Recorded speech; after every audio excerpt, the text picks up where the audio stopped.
Maxwell.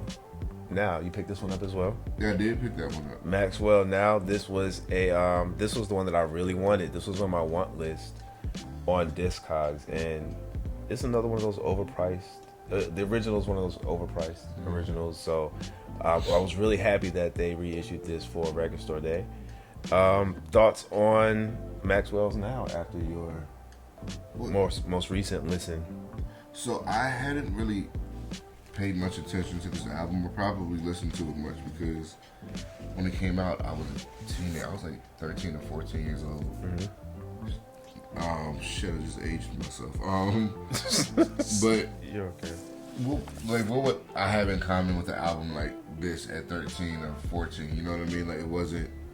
I don't think it was made for me. Intermission, Brandon.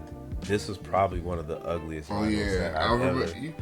So you said that to me, then I saw it. It's not bad to me. I didn't like it at all. I don't mind it. I don't like.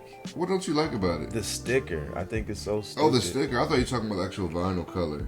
No, the vinyl color. I mean, it's brown. So this is called. I think they're calling this root beer. Root beer. It is like cool because it's Root beer. I don't. like it's. No, I don't have a problem. I don't have a problem with the actual. No, with the color of it. It's more so the sticker. Like, it doesn't make any sense. But that's it. That's my only gripe. Knowing it probably means something too. It probably does mean something, but I Put some just. symbol or some shit on it. Yeah, I just don't have time for the interpretation, Brandon. But Exactly why I shouldn't have been 13 years old listening to this album. Like, it was just way too mature for me. For those of you who get it, it also comes with this 15-page or 12-page booklet with an essay And pictures of him laying on the bed. and pictures of Maxwell. But there is an essay if you want to learn more about the album. So yeah, you didn't really pay that much attention to this album when it first came out. No. On your read, did you listen to? I did listen to it. It's a great album.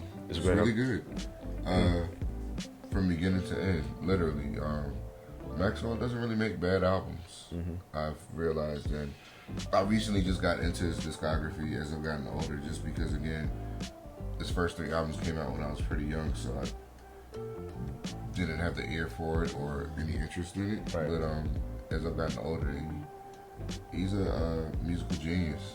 So A musical genius. Oh my gosh, I wasn't prepared for that conversation, but I would say Maxwell's a musical genius. No, you know what? I never thought about that, but you're right. People don't give him credit for that. I think people look at him as this, especially our aunties and shit, they look at him as this sex symbol and this Maxwell and all that shit. But he's an artist. he's actually an amazing, one of the greatest artists to me that's ever lived.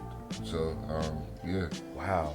That is a profound statement, Brandon. I wasn't ready for it. I I can't didn't dispute realize it. I was gonna say it. I but can't yeah. dispute it. I can't disagree Like, if with you it think right about it, now. how can you dispute it? I can't disagree with He's a it. great performer. He gives you a hell of a show. He produces all of his music. He writes all of his music, and his music is actually good and of quality.